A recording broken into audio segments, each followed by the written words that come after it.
If I can have your attention, please. Just a few announcements before the family enters the sanctuary. It's just a gentle reminder, folks, if you have a cell phone with you today, place it in the silent mode or turn it off completely. That would be appreciated. The interment will take place at Shalom Memorial Park, located in Arlington Heights. For those of you driving to the cemetery, we'll make sure that you'll receive an orange funeral sticker to be placed inside the front windshield of your car.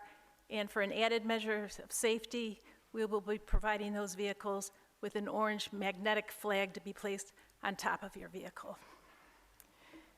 The Shiva will be observed at the Sackheim residence, 429 Groveland Avenue in Highland Park, today and tomorrow from 7 p.m. to 9 p.m. That information is listed in the folder you received on your way in. If you did not receive one, they are available as you exit. The following family members have been chosen to serve as pallbearers: David Blitz, David Dluger, Bryan Badzin, Sam Badzin, Michael King, June Villanueva, and as honorary pallbearer, Nathan Badzin. Officiating at the service today is Rabbi Wendy Geffen and Rabbi Elissa Green. I'll ask everyone to please rise as the family enters the sanctuary.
So they joined in the mid-40s.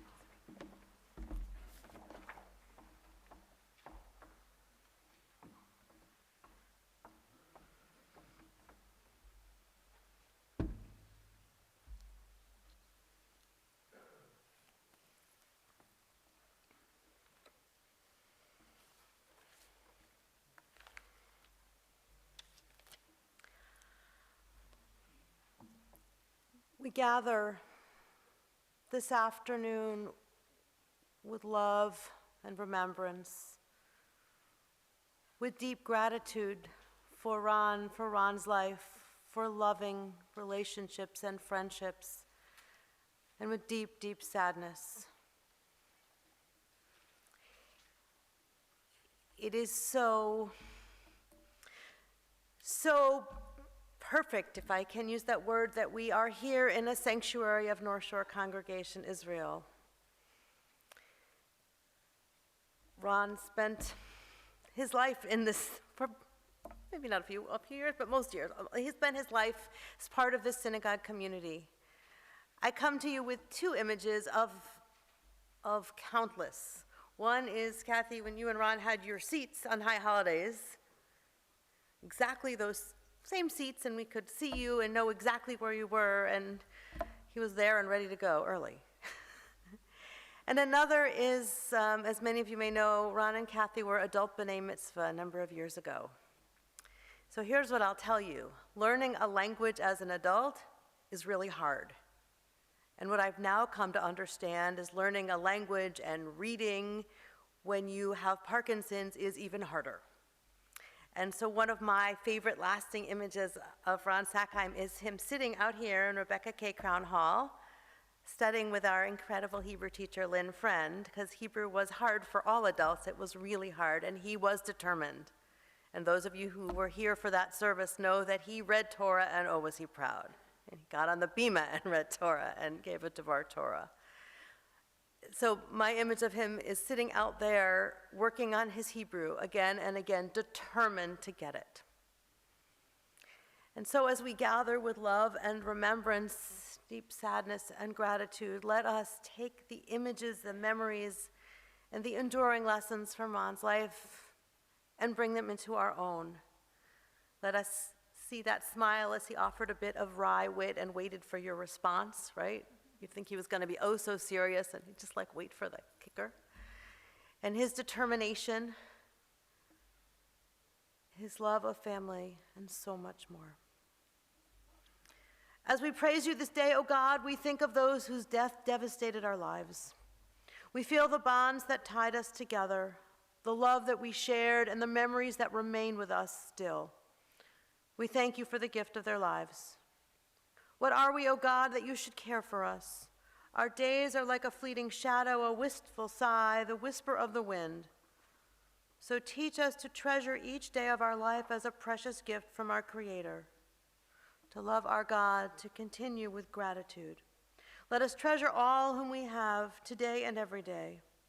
And as we gather with grief and sadness, we gather too with gratitude for Ron Sackheim, for his life, for his love. It is a fearful thing to love what death can touch, a fearful thing to love, hope, dream, to be and oh to lose. A thing for fools this, and a holy thing to love. For your life has lived in me, your laugh once lifted me, your word was gift to me. To remember this brings painful joy. 'Tis a human thing, love, a holy thing.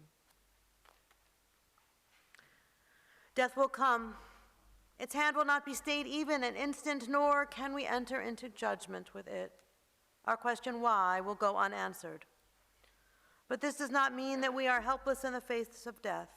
We can and we do rob death of ultimate victory by living life as long as it is ours to live. To ask of death that it never come is futile. But it is not futility to pray that when death does come for us, it may take us from a world one corner of which is a little better because we were there. When we are dead and people weep for us and grieve, let it be because we touched their lives with beauty and simplicity. Let it not be said that life was good to us, but that we were good to life. In this time of grief, we turn to the voice of our sacred scriptures. It brings us the ever-new message of God's nearness, telling of our kinship with the Creator in light as in darkness, in joy as in sorrow, in life as in death.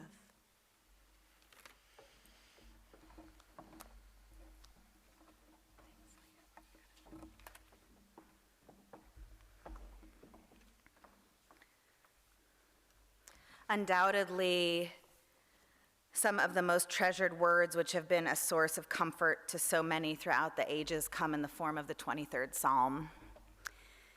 You have the English translation of that psalm, if you're joining us here in the sanctuary, written on the inside page of the pamphlet you received when you came in just a few moments ago. We are so grateful to be able to be together this day. We are so grateful that this sanctuary is full and filled with love. Love shared for Ron. Love shared for Ron's family. And one of the very best ways we can comfort them is simply to show them our presence. So we'll begin that now by joining our voices together, unified in these ancient words, supported by our desire to comfort them all. The Lord is my shepherd, I shall not want. He maketh me to lie down in green pastures. He leadeth me beside the still waters. He restoreth my soul. He leadeth me in the paths of righteousness for his name's sake. Yea, though I walk through the valley of the shadow of death, I will fear no evil, for thou art with me. Thy rod and thy staff, they comfort me. Thou preparest a table before me in the presence of mine enemies. Thou anointest my head with oil. My cup runneth over.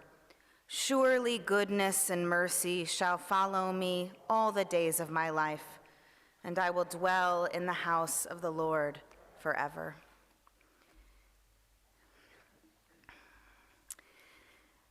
There is a section of the Talmud that speaks about legacy, and in it concludes, after articulating all of the different ways we humans seek out to be remembered, it concludes with these words: monuments need not be erected for the righteous, because it is their deeds that prove their most enduring memorials. As we mourn Ron's death, the truth of these words, I hope, resonates profoundly. Indeed, Ron's life and now legacy will undoubtedly abide in the hearts of the countless many he touched throughout his life, as he will be remembered and revered for the kindness he has always shown, the love he's always given. He was and will remain forever a shining example of what it means to be a mensch. And so as we are here together today to mourn, as Rabbi Green said, so too are we here to be grateful for the gift of having known Ron and having shared our lives with him. And it's in that spirit of both grief and gratitude that we remember him this day. Ron was born in March of 1941 in Chicago, the firstborn and only son of his parents, Pauline and Norman, with his sisters NanC and Barbara coming along 2.5 and 7 years later, respectively. The family moved up to Highland Park early in Ron's life, establishing for him what would essentially be a lifelong connection to 60035, living first on Hedge Run, just a couple blocks from the house Pauline and Norman built on Groveland, the house where Ron and Kathy have lived forever. Highland Park was Ron's town. He saw it evolve from a place where neighbors put their homes on the market when his Jewish family moved in the 1940s, to the beloved place in which he was an inextricable part of the neighborhood and the community in which he raised his own family and lived out all his days. As Kathy joked yesterday, Ron was born reading the Wall Street Journal. It's quite an image. He was always a good student. He liked math and numbers especially. A few people shared, even in just the moments leading up to our service today, that Ron helped him pass their math classes, whether that was his sister, his daughters, different friends along the way. He played chess growing up and later bridge in high school. So too, Ron developed a lifelong love for music. This started very early on. He took piano lessons as a child. This continued into adulthood. In his early professional years, he was in the musical instrument business, and personally, he had an expansive collection of tapes and LPs, And it didn't matter whether it was classic or jazz, Neil Diamond, the Beach Boys, the Beatles. Ron just loved music.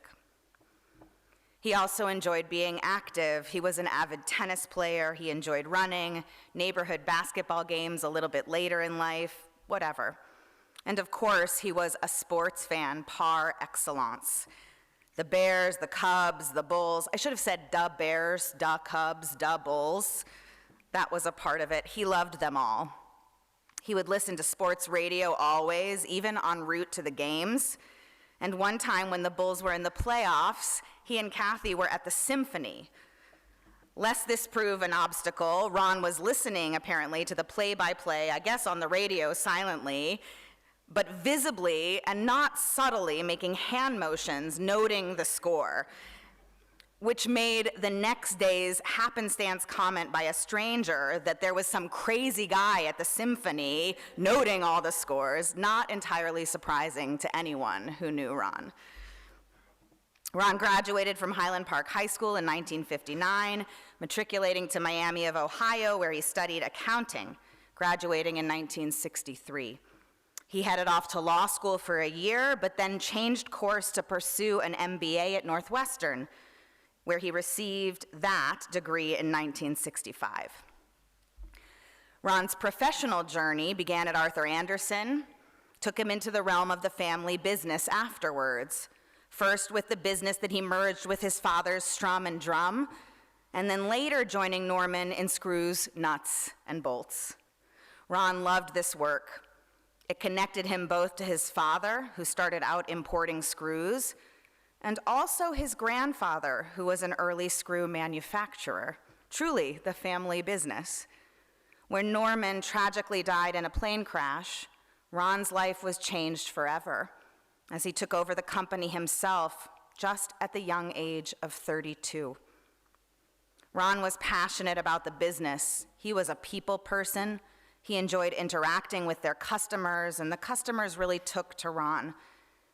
He loved the business's swag and could always be seen with screws, nuts, and bolts themed items like cufflinks, erasers, keychains. Raise your hand if you ever received or saw one of these items. I got one yesterday. His business, which was really more a part of his life, proved such a key part of his identity. But let's travel back in time to January 1965, the moment that would undoubtedly transform the course of Ron's life most profoundly, to the one and only time Ron attended Hillel at Northwestern. This also happened to be the one and only time that one Northwestern undergrad named Kathy also attended Hillel at Northwestern. The two met. Kathy shared with Ron that she was studying Russian. Ron curiously asked her why, and she responded, I love this image, Kathy. She responded, because she wanted to be a spy. Ron was intrigued, and the rest was history.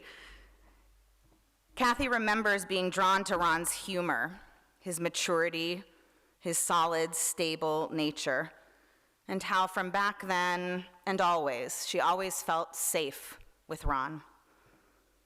Their courtship was a quick one for both of them, but Ron would often say that for him, it was love at first sight. When Ron received a medical deferment from military service, he called up Kathy, who was working as a camp counselor at a sleepaway camp that summer. No longer needing to be married by the summer's end, Ron's proposal for marriage came over the phone when he noted that now they could wait until December to marry.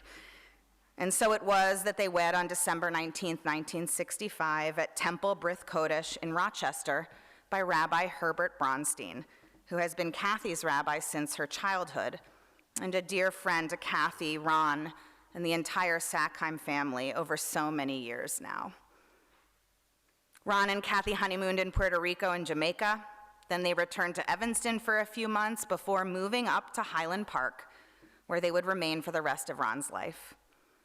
As Ron and Kathy established themselves and eventually their own family on the North Shore, they made many wonderful friends, from the couples club here at NSCI to any of those who they met along the way. many of whom, with whom they still remain close, many of whom are here today. Ron and Kathy enjoyed doing so much together, from Ravinia to Bridge to their love of travel, their art collection. They did so much together. They really loved being together. With the exception maybe of watching sports, Kathy was happy to take that pass. Ron and Kathy shared a unique partnership, one that was rooted ultimately in deep and mutual respect. They divided up responsibilities equally, not necessarily in the sense of the roles of a traditional marriage of a husband and wife differential, but instead, by example, by divvying up the bills into two different categories, with two mutual checking accounts, each overseen by one of them, who would be sure to take care of their own respective areas of responsibility. In many respects ahead of his time, Ron deeply respected Kathy's independence and encouraged her to pursue her own interests, even if he didn't always get those interests. For example, like why a needlepoint needed so many colors. Nevertheless, he supported Kathy in everything she undertook by empowering her at every step along the way. Kathy and Ron would have been married 56 years in a week and a half. We'll hear from Karen, Lisa, and Nina in their own words in a few minutes, but it must be said what a wonderful father Ron was to his three girls. Deeply devoted, unwavering in his support, Ron was a constant presence in each of his daughters' lives. He was there for everything, and when he couldn't be there in person, the girls always knew where to find him and how to reach him, and he would always pick up the phone. He was each of their number one fan, and he believed in each of them so deeply, unwaveringly, always. He taught his daughters perseverance, something he modeled personally. He taught them to shake hands, make eye contact, and to be a mensch, because that's what he did too. Ron was there to take care of his daughters. He was the fixer, not just for them, but for so many others, but he was really their fixer. He was always dependable, and he knew what to do to make anything better, and he did, every time. Not surprisingly, Ron was also a wonderful father-in-law to Dave, David, and Bryan, forging profound connections with each of them too.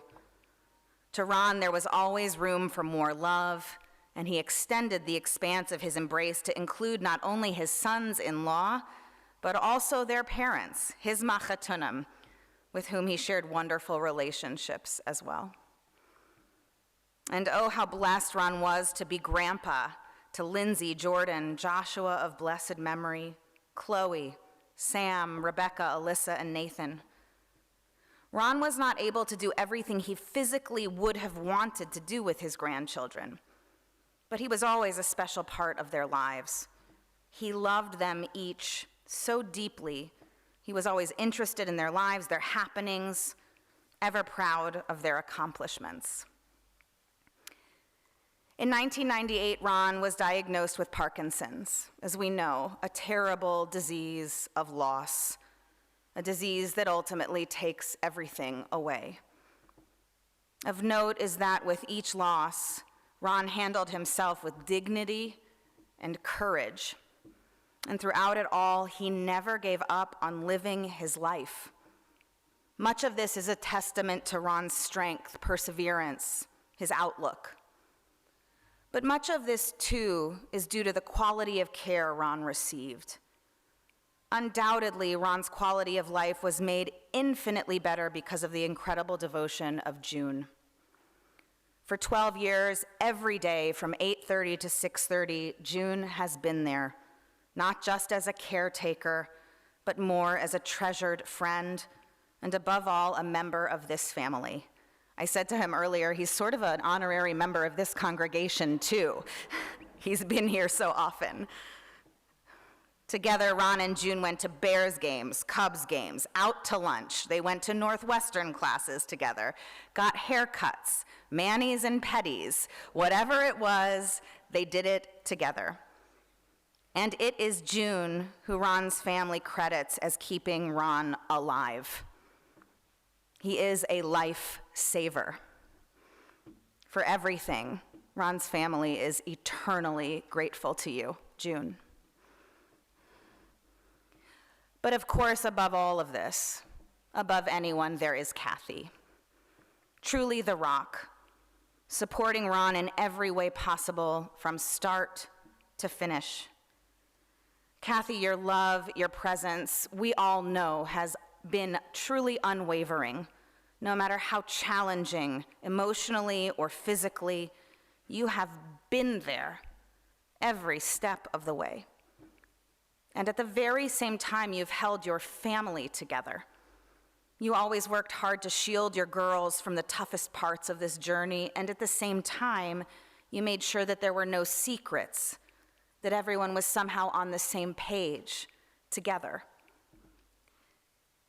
You have allowed Ron to maintain as normal a life as possible, going out, seeing friends, living and doing as much as possible for however long it could be possible. You did this. And so much of that and the complexities of that were sheltered by your grace. You upheld Ron's dignity always, everywhere. And at the same time, you gave him his life. I don't know that there could be a better example of what it is to live and act and make real, unconditional love. And you stand as the exemplar of this for your family, for us all, and you did for Ron too. Ron was a person who did not need to tell people about who he was or what he valued. He demonstrated that by his actions, by how he lived, not just over the last 2+ decades with Parkinson's, but for his entire life. And we will remember Ron for so many of those qualities that now come to define the legacy he leaves behind for all who were blessed to have him a part of our lives.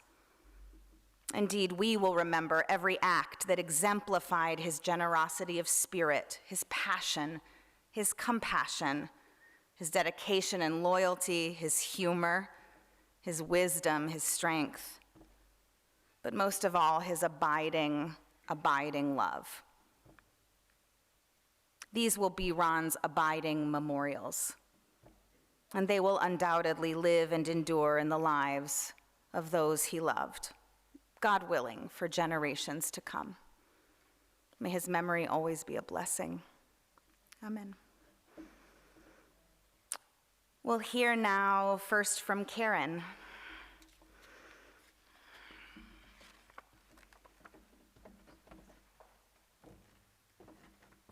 You can totally hold on, stand on this. You can take your mask off. Would you like some water? That'll be okay. Yes. Well, this is hard to speak after a rabbi. It's fine, you're good. Tough act to follow. Tough act to follow. So, good afternoon. I want to thank all of you for coming to honor and remember my father, Ronald A. Sackheim. As you know, Dad lived with Parkinson's disease for 23 years. Some of those days were among the best, the others were a significant challenge, especially over the last month. However, even at the worst of times, you could still see some of his best qualities. For example, one of his greatest attributes was his sense of humor. I'm truly gonna miss his dad's jokes. Helping raise 3 girls, he certainly needed that. He needed it. But in addition to his quick wit jokes, humility, and overwhelming kindness, Dad was also a fighter and didn't easily give up. Whenever it was fighting for his favorite sports team, fighting to provide for his family, or fighting through his illness, Dad always made sure to give the best piece of strength and heart to all of us. Dad, it has been an honor and privilege to be your oldest child. I have learned so much from you, and I will carry these lessons with me throughout the rest of my life. Some of the most important things you've taught me were to self-advocate, be brave, and power through adversity even when I would rather just give up. You will definitely be missed. You have been my greatest role model, and I want to say it again, how lucky Lisa, Nina and I have you as our father.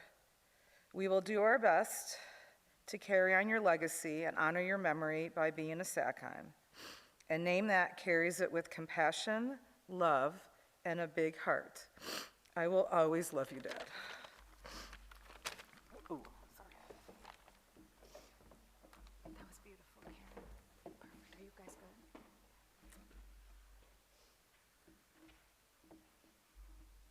Thank you, Karen. Lisa.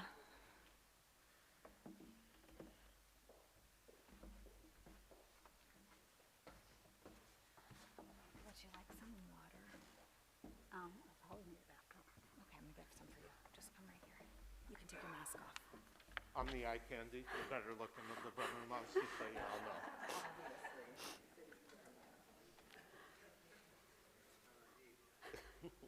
Am I right? You're fine. Go ahead. Losing my father is one of the most difficult things I've gone through. As I stand up here today, I realize how fortunate I was to have him as my dad. There are no words to express his influence in my life.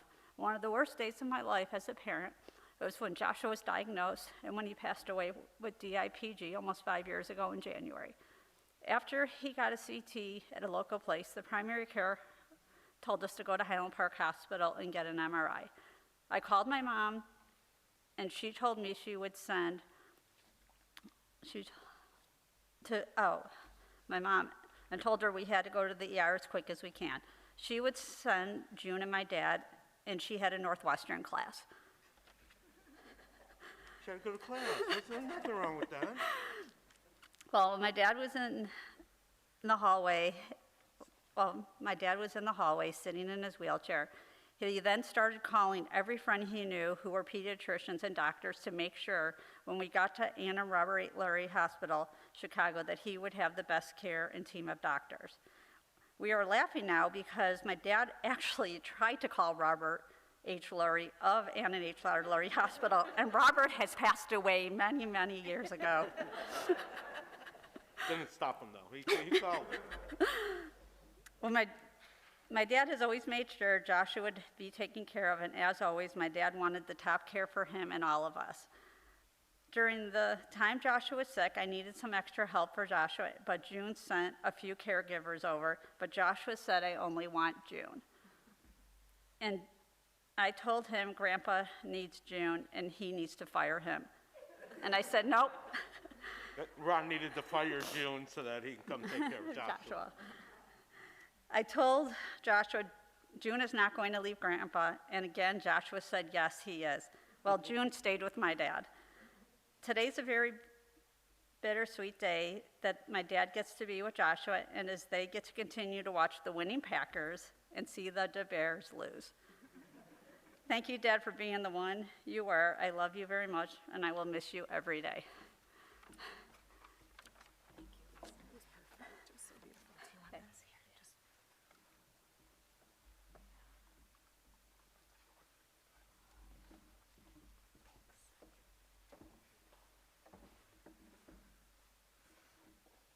Thank you, Lisa.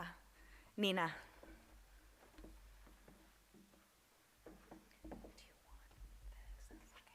Do you want some water? No, I'm okay. Thank you. Thanks to everyone from near and far for being here. It means so much to all of us. One of the many things I've always admired about my parents is their rock-solid support system of friends.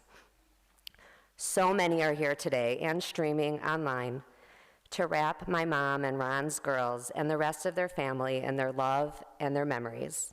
And I'm so grateful to my own friends for their incredible support. I've spent the last few days thinking about my dad the way I saw him when I was a kid and a teenager. He was like a magician.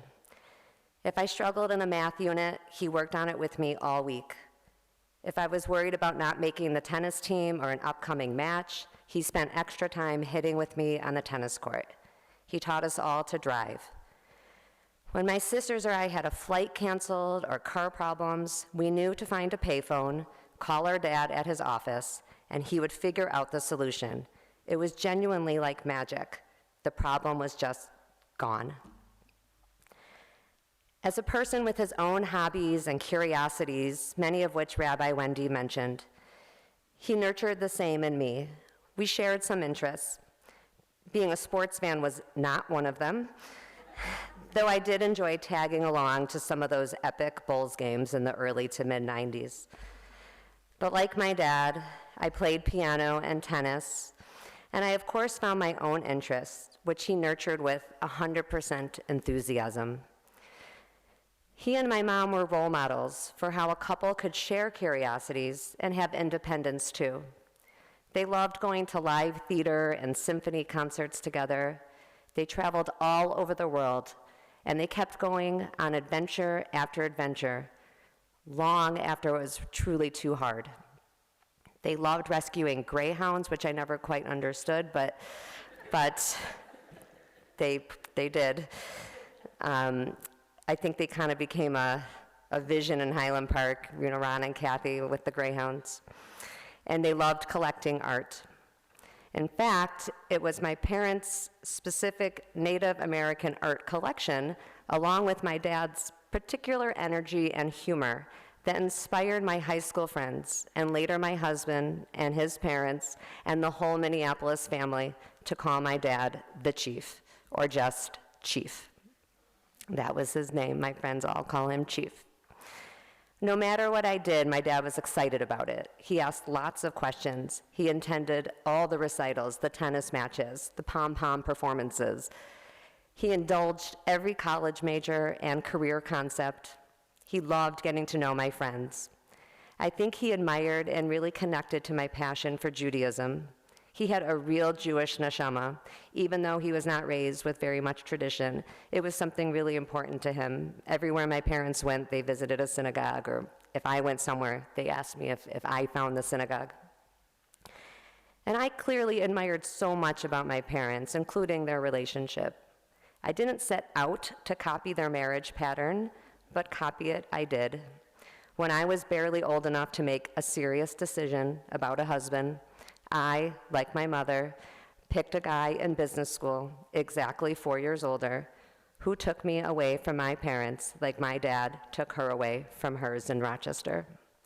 The only difference is that instead of 1 year from meeting to wedding day, Bryan and I took 2 years. Living apart from my parents, especially as my dad's health changed, was not ideal, but we stayed close. My dad adored Bryan right away. Bryan, not being a Chicago sports fan, was about all they didn't have in common. They jogged together on the Green Bay Trail until my dad couldn't. They shared an interest in business and talked often, weekly, in fact, until the very end. My dad bought us a piano for our first house, and Bryan promised him that that piano would get played. He took lessons himself before we had kids, and then he made sure each of our kids took lessons too. My parents came to many of those recitals as they could. My dad's hands would play the piano in the air like that, like along with their turn. And if I know many of his friends have been to our house when he plays piano, or if someone else plays piano, he's always moving the hands. Oh, I just saw you. Oh my God. I was a senior in college when my dad told me he had Parkinson's disease.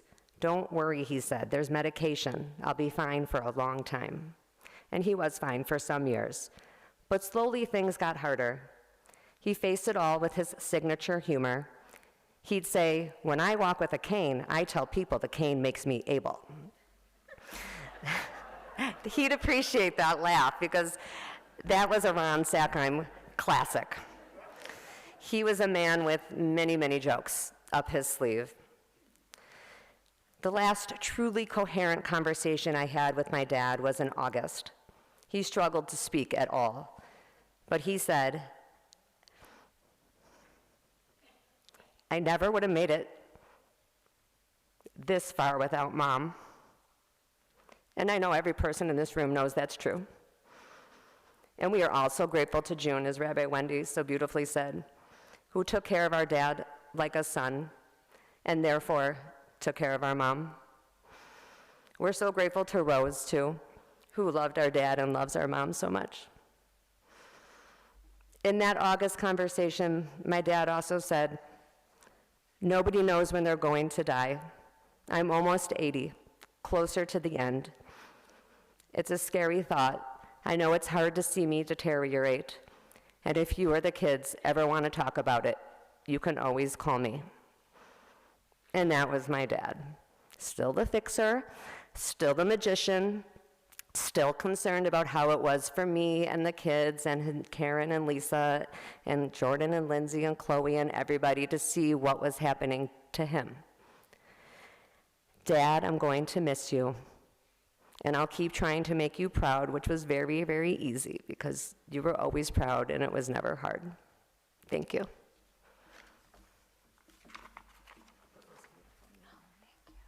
Thank you.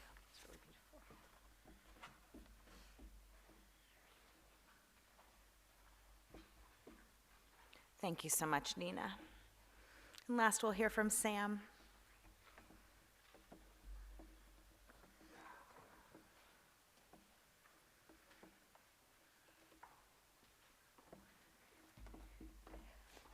You do not need a riser. Would you like water? I just got some. Okay. Okay, I'm right here if you need. Hi, I'm Sam Badzin. I'm Nina and Bryan's eldest son, for those who don't know me. Well, we are all very saddened to be here today. I thought I would share some of the lessons I've been taught from the incredible man I was able to call my grandpa. Some of them he told me over the years, and some I was able to pick up from just watching the way he lived. Grandpa has been in a wheelchair for my entire life and couldn't do many of the things he used to love to do. Not once did I hear him complain. I complain about all sorts of meaningless things every day, and yet I was able to look up to my grandpa, who had such a life-changing illness, and still made the choice to be happy each and every day. The number one lesson I was taught by my grandpa was to make the choice to be happy every day. A few years ago, Grandpa and I were talking, and I asked him how he's able to be so happy and upbeat, even with all the difficult things he has to deal with each and every day. He told me, "You can't control what happens to you, but no matter what, you can always control the way you react to it." He told me that he can't make himself walk again, so what was the point of being angry about something that you can't control, but rather focus on the things that you do have. That will stick with me forever. Grandpa and I had a very special relationship, one that I will value and remember for the rest of my life. Most importantly, we would call every week starting about a decade ago, lasting up until last week before we came in town for Thanksgiving. We would talk about sports, my life, his life, girls, school, friends, or really anything I wanted to talk about. Grandpa was an incredible listener, and I'm so grateful we were able to share so many phone calls together and have such a close relationship, even though we didn't live in the same city. Grandpa and I shared one last special bond together, and that was at the piano. Both of us loved to play, and whenever we came to town, he'd sit there and listen to me play forever, always with the same smile each and every time.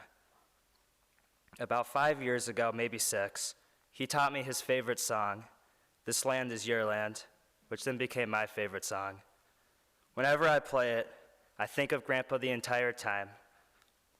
I think the song is a perfect fit for him, because whenever I play it, I feel happy, and it brightens up the entire room the same way that Grandpa does.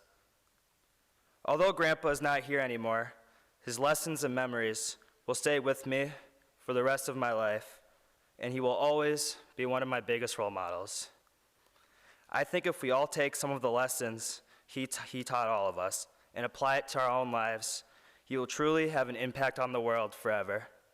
I'm forever grateful to you, and I love you, Grandpa. Thank you, Sam.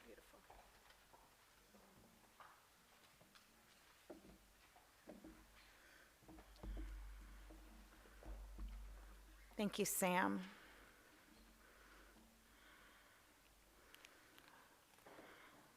What beautiful, perfect tributes to Ron.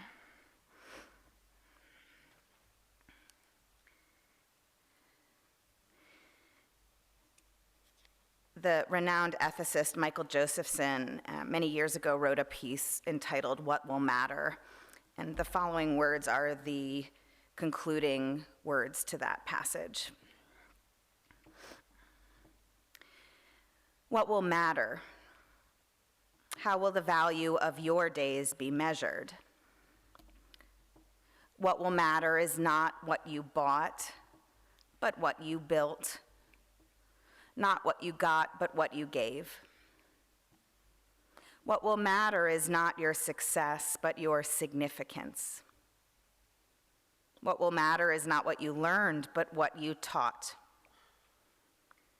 What will matter is every act of integrity, compassion, courage, or sacrifice that enriched, empowered, or encouraged others to emulate your example. What will matter is not your competence, but your character.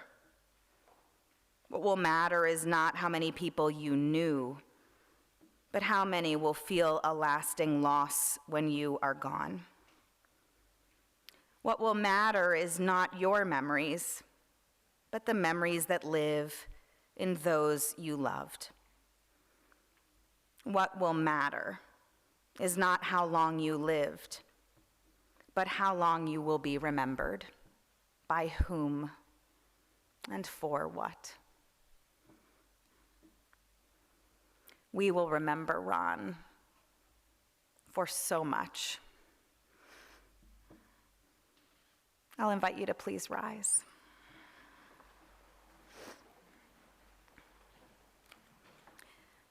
El Malay Rachamim, Shochein Bamromim, Hamatzei Menucha Nechona Tachat Kanefei Hashchina, Im Kedoshimu Tehorim, Kazohar Harakia Mazirim et Nishmat Ran, Ben Norman V'Pauline, Shalach Leolamo.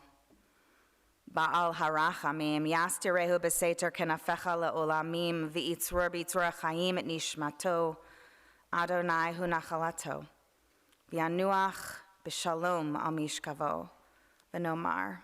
Amen. Compassionate God, eternal Spirit of the universe, grant perfect rest in your sheltering presence to Ron Allen Sackheim, who has entered eternity. O God of mercy, let him find refuge in the shadow of your wings, and let his soul be bound up in the bond of everlasting life.